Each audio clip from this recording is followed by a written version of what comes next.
हाय friends, मैं हूं Manav. Welcome to movie shoovy. करते हैं आपस में पॉजिटिव सा नमस्कार और र्यूमर मिल के नेक्स्ट एपिसोड में आपका स्वागत है। आज 42nd एपिसोड है शायद। वीडियो बनाते बनाते पता नहीं चलता क्या नंबर चल रहा है। आई थिंक 42nd है। तो मैं कोशिश करूंगा कि कवर कर लूँ ये थंबनेल के अंदर। तो जो लोग नए आए हैं पहले तो सब्सक्राइब कर लो, क्योंकि अटेम्प्ट ये होता है कि जितनी भी फर्जी और जेन्युइन न्यूज़ चल रही हैं उसके बारे में एक विश्लेषण किया जाए एवरीडे। काफ़ी मेहनत लगती है न्यूज़ व्यूज़ को थोड़ा सा झांटना पड़ता है, सोशल मीडिया स्कैन करना पड़ता है, फिर कुछ पूछना पड़ता है दो चार लोगों से, फिर अब तक आते हैं।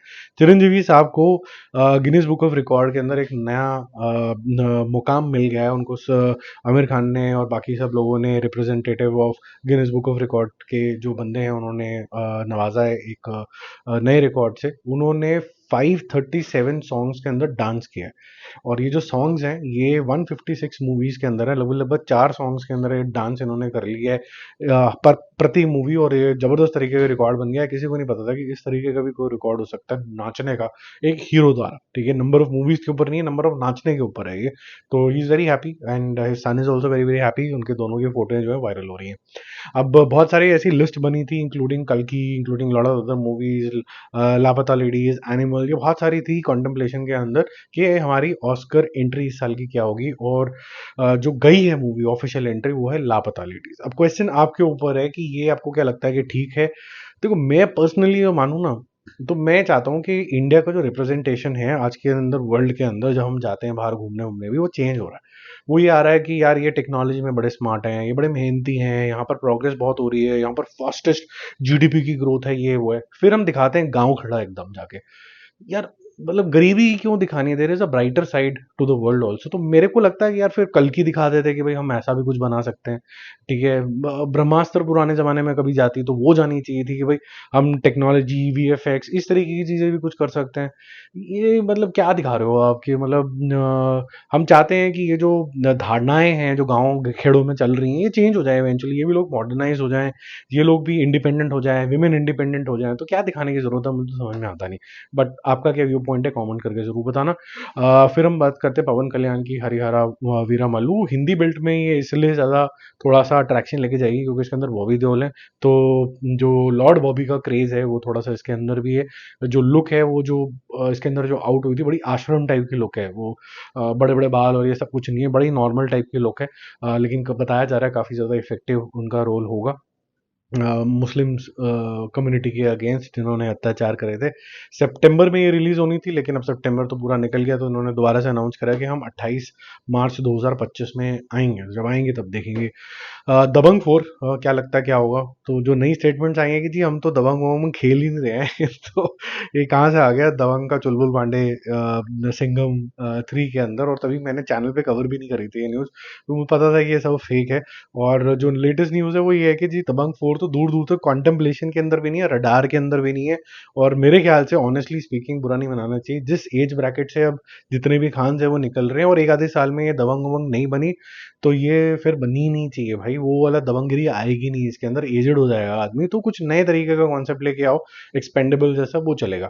तो एक्सपेंडेबल से मुझे याद आया कि यहाँ पर एक नई कॉन्टेम्पलेशन निकल के आ रही है, लेकिन जो सोर्सेज हैं वो उस न्यूज़ को फेक मान रहे हैं, एक सिर्फ र्यूमर ही मान रहे हैं कि अटली और सलमान खान की जो मूवी आएगी, वो जो मूवी होगी वो कहीं ना कहीं जवान से लिंक्ड होगी और ये एक अलग सा यूनिवर्स बनेगा। ये न्यूज़ ठीक नहीं है, क्योंकि हर रोज के हिसाब से नई नई चीज़ें लोग कुक करते हैं क्लिक्स क्लिक के लिए। जैसे कि जी सिंघम 3 जो आ रही है उसके अंदर दया का भी एक एंट्री हो जाएगी। बहुत सारी चीज़ें ऐसे आती रहती हैं, तो इसको इग्नोर करने का। अब बात करते हैं पुष्पा की, जो इसको ऑरमैक्स पे most anticipated movie of the next quarter बताया गया, रेस्ट ऑफ द ईयर। लेकिन उसका सामना छावा के साथ है। छावा ऑर्डिनरी मूवी नहीं है, एक्स्ट्रा ऑर्डिनरी मूवी है जिसके ऊपर वो बेस्ड है। वो काफ़ी इंपॉर्टेंट मुद्दा भी है और वो काफ़ी इंपॉर्टेंट इंसान भी है। वो सिर्फ महाराष्ट्र की कहानी नहीं है, वो एक ऐसे सोल्जर की कहानी है, आप कह सकते हैं, जिन्होंने इंडिया पे अत्याचार करने वालों के खिलाफ एक मतलब अलग ही प्रदर्शन किया था। बहुत ही इंस्पायरिंग प्रदर्शन था। ये 6 दिसंबर को आएगी। मुझे लगता है कि जो विकी कौशल की लास्ट कुछ मूवीज हैं जिन्होंने अच्छा बिजनेस भी किया है और अच्छा उन्होंने एक्टिंग का एक परचम भी दिखा दिया, मेरे ख्याल से हिंदी बेल्ट में ये पहली चॉइस बन सकती है। ये आपको बताना है कि आप पुष्पा 2 पहले देखोगे हिंदी के अंदर, या फिर आप छावा देखोगे हिंदी के अंदर। पुष्पा 2 में मैं आपको बता दूं, तेलुगु मार्केट के अंदर तो पहले यही जाने वाली है, आगे इसके अंदर कोई डाउट नहीं है। लेकिन नेशनली क्या सेंटिमेंट्स है, जरा कमेंट करके बताना। जो वायरल हो रहा है आज, वो ये भी हो रहा है कि पठान 2 का जो स्क्रिप्ट है वो फाइनल हो गया है। तो मुझे ये फेक लग रहा था, लेकिन मैंने फिर कुछ वीडियोस देखे तो अब्बास टायर टायर वाला का बिल्कुल ही एक जेन्युइन वीडियो है जो आउट हुआ है, और उन्होंने बोला है कि जी script is almost done and I might be called for doing dialogues.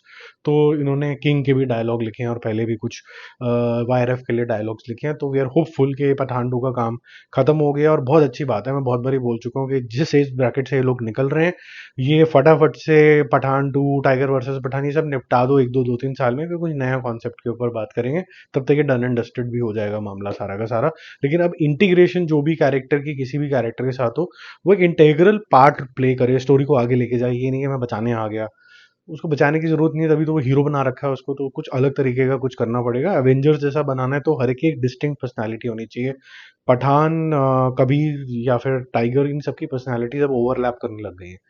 7 number पे जो थोड़ी इंटरेस्टिंग मूवी आ रही है, और वो भी वसंत बाला की वजह से, क्योंकि he is a great director, वो है जिगरा, जिसका 26 सितंबर को फाइनल ट्रेलर आएगा।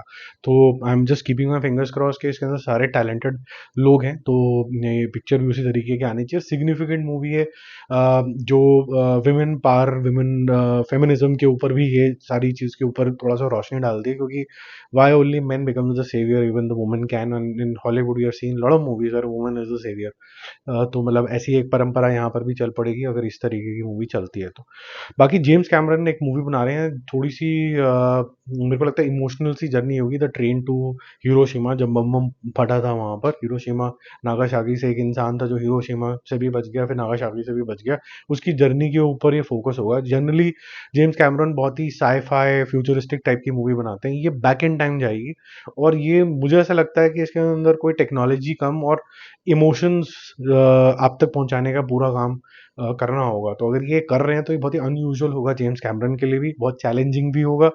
जेम्स कैमरन की अगर हम बात करें तो टर्मिनेटर सीरीज के अंदर वो इमोशन मशीन से भी जगा चुके हैं, टर्मिनेटर 2 स्पेसिफिकली। तो होपफुली ये भी एक अच्छा माइलस्टोन होना चाहिए। But testing the waters is still important, because वो ज़माना और अब के ज़माने में काफ़ी ज़्यादा फर्क आ चुका है।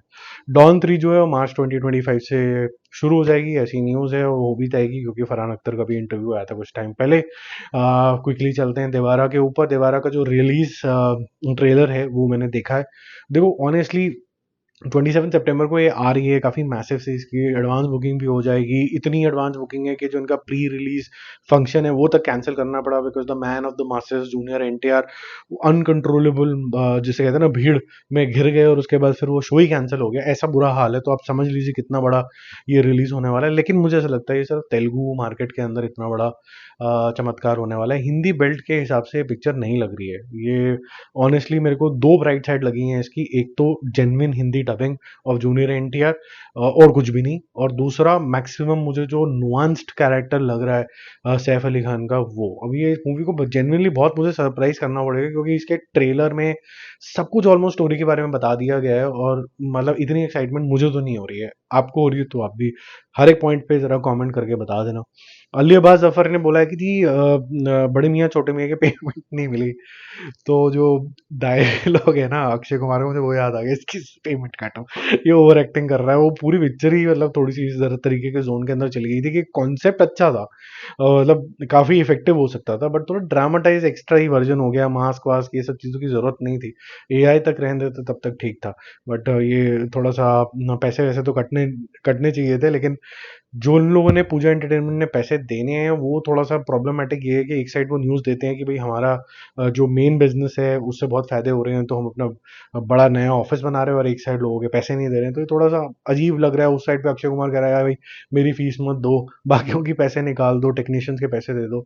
तो मुझे ऐसा लगता है कि जो बेटन आई है नेक्स्ट बंदे के ऊपर, वो ज़्यादा बढ़िया आई नहीं है, यानी रकुल प्रीत के हस्बैंड के ऊपर, क्योंकि वो जो डिसीजन ले रहे हैं वो बहुत पैसे खर्च करने वाले ले रहे हैं without any proper work on the script और मूवी। तो वो जो सिर्फ बिजनेस की तरह देख रहे हैं, पैशन की तरह नहीं देख रहे हैं, और जब तक पैशन नहीं होता है तो तब तक फिर कुछ दिल से कनेक्शन होते नहीं हो, ना फिर चीज़ चलती है।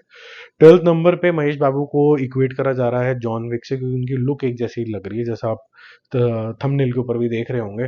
मुझे तो कहीं से भी नहीं लगी लुक एक जैसी, और एक वीडियो भी दोबारा से वायरल हो रहा है जहाँ पर एक इंसान क्लेम कर रहा है कि he is associated with the film industry in many manners. मैं आपको भेज दूंगा उसका लिंक अगर चाहिए तो, कि मतलब Mahesh Babu still in that zone talking कि मुझे कौन अफोर्ड कर सकता है, मैं तो तुर्रुम खाऊं।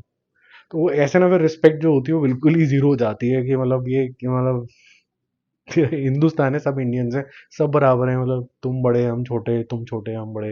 ये सब चीज़ें तो मतलब अनएक्सप्लेन्ड भी लगती हैं, अनएक्सपेक्टेड भी लगती हैं, और अनकॉल्ड फॉर लगती हैं for such a big star. और फिर सिलेक्टिव भी हो जाता है। ये तंबाकू की ऐड पता नहीं कब से कर रहे हैं, बाकियों के ऊपर क्वेश्चन उठता रहता है, इनके ऊपर नहीं उठता। मेरे ख्याल से तेलुगु ऑडियंस की थोड़ा सा तो इशू है, ये ओपनली बोलना जरूरी है।